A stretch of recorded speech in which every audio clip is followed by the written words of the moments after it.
চাওক আমাৰ যিহেতু ভাৰতীয় জনতা পাৰ্টিৰ আমাৰ নিৰ্বাচনী আমাৰ অসমৰ মুখ্যমন্ত্ৰী ডক্টৰ হিমন্ত বিশ্ব শৰ্মা ডাঙৰীয়াই ইতিমধ্যে যোৱাবাৰে কৈছিলে যে আমি চৰকাৰ শাসনত আহিলে ডক্টৰ হিমন্ত বিশ্ব শৰ্মা ডাঙৰীয়াই পুনৰবাৰ মুখ্যমন্ত্ৰী হিচাপে শপত লোৱাৰ পাছতে আমাৰ আমি UCC আনিম কৈছিলে আৰু আজি প্ৰথমখন সদনৰ প্ৰথমটো দিনত আমাৰ প্ৰথমখন অধিৱেশনত আজি আমাৰ UCC ৰখা হ'ল আৰু ভাৰতীয় জনতা পাৰ্টিয়ে অসমৰ মহিলা নাৰী সমাজৰ প্ৰতি সদায় আমি দায়বদ্ধ আৰু নাৰী সমাজক সন্মান প্ৰদান কৰিবৰ কাৰণে ভাৰতীয় জনতা পাৰ্টিয়ে যি ধৰণে যেনেকুৱা ধৰণৰ কৰ্ম কৰিব লাগে কৰিবলৈ আমি সংকল্পবদ্ধ।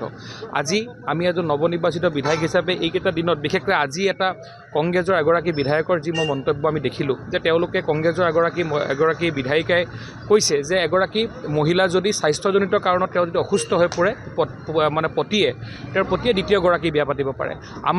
আমি হিন্দু সনাতনী সভ্যতাক বিশ্বাস কৰা এজন যুৱক হিচাপে সেই পৰিৱেশত ডাঙৰ দীঘল হোৱা যুৱক হিচাপে আমি মহিলা সমাজক মাৰ লগত তুলনা কৰোঁ। আমি তেনেকুৱা ধৰণৰ অদ্ভুত যি বক্তব্য তেওঁলোকে ৰাখে তেনেকুৱাক আমি প্ৰাসংগিক বুলি নাভাবোঁ। অনাগত দিনতো ভাৰতীয় জনতা পাৰ্টিৰ ডক্টৰ হিমন্ত বিশ্ব শৰ্মা ডাঙৰীয়াৰ নেতৃত্বাধীন এই চৰকাৰখনে নাৰী সবলীকৰণ নাৰীক সন্মান প্ৰদান কৰাৰ কাৰণে সকলোখিনি স্তৰৰ কাম কৰিবৰ কাৰণে আমি সংকল্পবদ্ধ। আমি আশা ৰাখিছোঁ অহা 5টা বছৰত অসমৰ নাৰী সমাজক সন্মান প্ৰদানৰ স্বাৰ্থে সবলীকৰণৰ স্বাৰ্থত এইখন চৰকাৰে কাম কৰিব। কিন্তু অখিল গগৈ কৈছে যে এইটো ডাষ্টবিনৰ টুকুৰা ডাষ্টবিনত ফালি চিৰি পেলাই দিব লাগে। অখিল গগৈ কি কৈছে নকৈছে এইটো আমাৰ কাৰণে প্ৰাসংগিক বিষয় নহয়। আমাৰ কাৰণে প্ৰাসংগিক বিষয় হৈছে যে আমি কি বিষয়বস্তু কৈ আমি ৰাইজৰ ওচৰলৈ ভোট খুজি গৈছিলোঁ আৰু আমি অখিল গগৈৰ কাৰণে আমি চৰকাৰলৈ অহা নাই। আমি অসমৰ ৰাইজৰ ওচৰত আমি কমিটেড।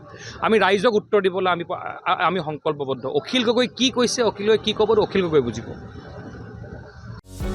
যিকোনো খবৰৰ বাবে যোগাযোগ কৰক আমাৰ এই নম্বৰত 9181 307 221।